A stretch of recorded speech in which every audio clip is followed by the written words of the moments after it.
Make sure to like, comment, subscribe, and make sure to buy the merch. We're going to get right into it. So, what are the signs that a criminal is about to commit a crime, right? So these are pre-attack indicators, pre-crime indicators, right? One is obviously you see a guy walking, they see what they need to see, and they abruptly turn around. Now, that could be anybody, but that is the potential thing that needs to get your attention, okay? Why is somebody seeing something and then abruptly turning around? You might see them again in a second. And if you see them again in a second, you really need to pay attention. Like, why did this guy leave and then come back? What is he going to get? Is he going to get a weapon? What's he doing?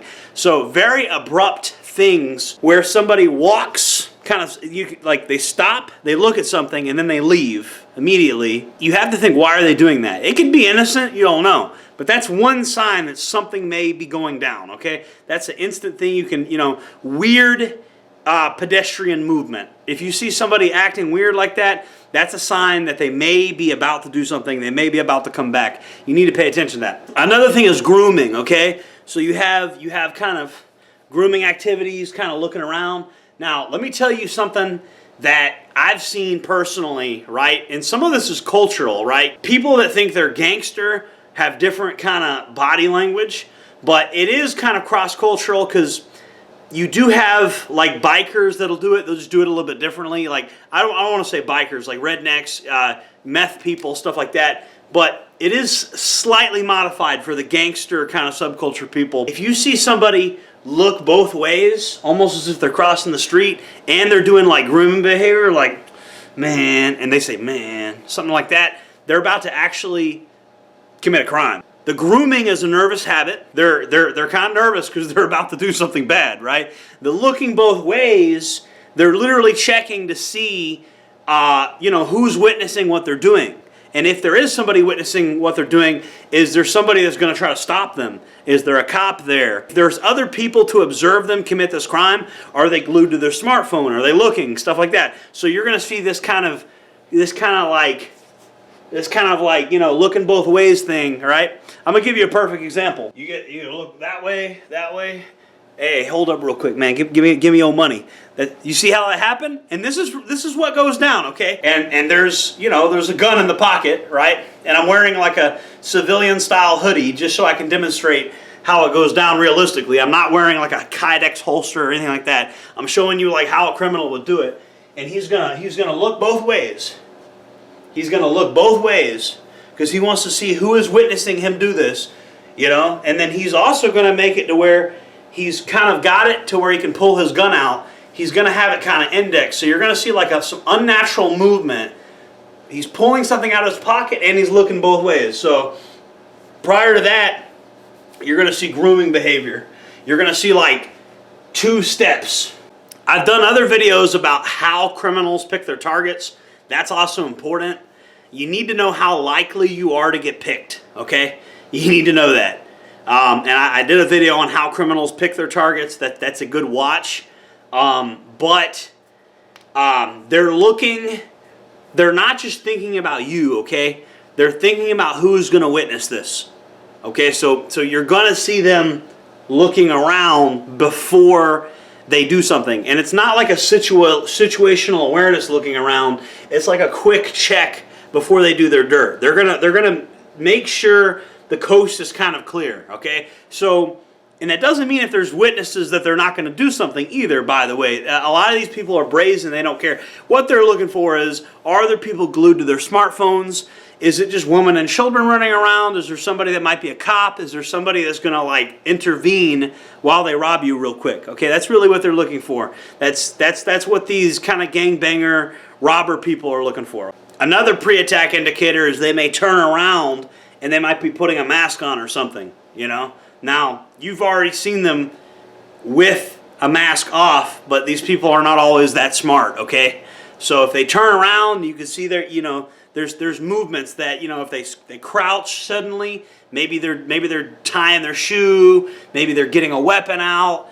Who knows what they're doing? You have to pay attention. A lot of times these pre-attack indicators will all be there. You're going to see some type of nervous tick. You're going to see 2 steps, like a step forward and a step back, right? You're going to see looking around. You're going to see grooming behavior, scratching. You're going to see like some shit like this. You know what I mean? And it looks really suspicious. And if you actually, like, it sounds comical what I'm saying because it sounds like some shit that I just made up. But if you really know the shit, it actually looks pretty obvious. Another thing that's obvious is, are they wearing like a COVID-19 mask? Okay? Now, like, you know, people do wear masks and people have a legitimate reason to wear masks, especially if it's cold, okay? Like it's cold right now. So you might see some people outside dressed like this, especially if they're like on a motorcycle or something. But you have to think, you know, is this, I mean, you've got to treat somebody with a mask like they may be up to no good, okay? You have to mentally think that. And it doesn't mean that they're up to no good just because they're wearing a mask, but you really need to get your guard up if you're in public and you see a guy wearing a freaking mask, okay? Even if it's legal, even if there's COVID-19 or something, you've got to get your guard up. And if you're in the middle of a pandemic and everybody's wearing a mask, then you just really have to have your guard up anyway, because that's when crazy stuff happens anyway, and people are going to use the mask thing as an excuse to hide their identity to commit crimes, okay? So if you see this coupled with other pre-attack indicators, like you really need to go apeshit basically in your brain. Your alarm bells in your brain need to go woo, woo, woo. If you see that they have a mask on their neck, okay? You see Bob, you see he doesn't have a mask, but you see he's got it on his neck, okay? That's a type of person. It, again, depending on what their age is and how they're dressed and stuff like that, that's the kind of person that, like, they're basically advertising that they're a hot boy, okay? They want to rob people, stuff like that. That's what they call themselves and stuff. Certain tattoos, okay? Convicts, criminals and stuff, they very blatantly advertise what they're a part of, okay? It's very, if somebody has ever been involved with the criminal underworld, it's not hard to see what they're involved in and who they are, okay? It's very plainly advertised because of prison dynamics and stuff like that. If it looks like a duck, if it quacks like a duck, it's probably a fucking duck. All right, I'm telling you guys that. I'm just being honest. I know people are going to be offended by that, but yeah, that's one of the best advice that I'll give you.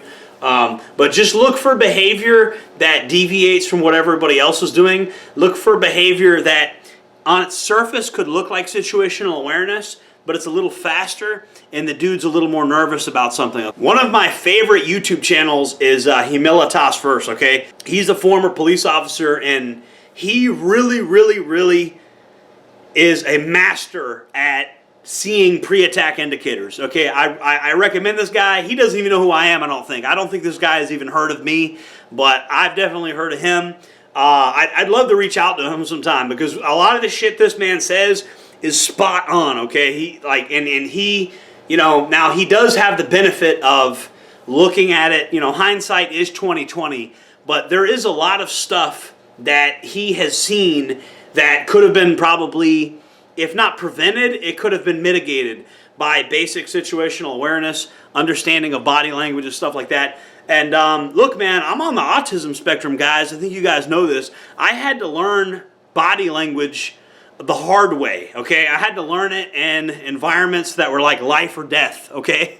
Both when I was a militia guy, I was fighting left-wing extremists when I was younger, okay? So that was a pretty hostile situation, dealing with left-wing extremists throwing Molotov cocktails at me and shit. And when I got older, you know, when I went to prison, it was life or death in there, okay? So I had to learn body language as a life or death thing. You know what I mean? Like I had no choice. And the body language of criminals is very unique, and it's very functional, okay? And they do certain things. They have their own standard operating procedures, okay? So when a criminal is about to commit a crime, yeah, even if he's not a professional crook, I know I call a lot of people wannabe gangsters and stuff. Even a wannabe gangster can be very dangerous to a oblivious person, all right? If I pull a gun out and I'm robbing an average person for what they have on them, that makes me an idiot by default, really. But that doesn't mean that they don't have internal logic to how they function. It doesn't mean that they don't have their own standard operating procedure, okay? The tactics in that moment are sometimes kind of good. The overall plan and the strategy and the cost benefit analysis, the risk factor, Like, it's not a good long-term plan to be an armed robber, okay? It's dumb. It's really, really stupid. But it's a high-stakes game, and they know it's a high-stakes game, so criminals do develop their own standard operating procedures. This is a subject for a whole nother video, too. There's also counter body language that lets them know that you're going to fight back. That's going to be an interesting video. There's certain counter body language, and we're going to go into that in the next video.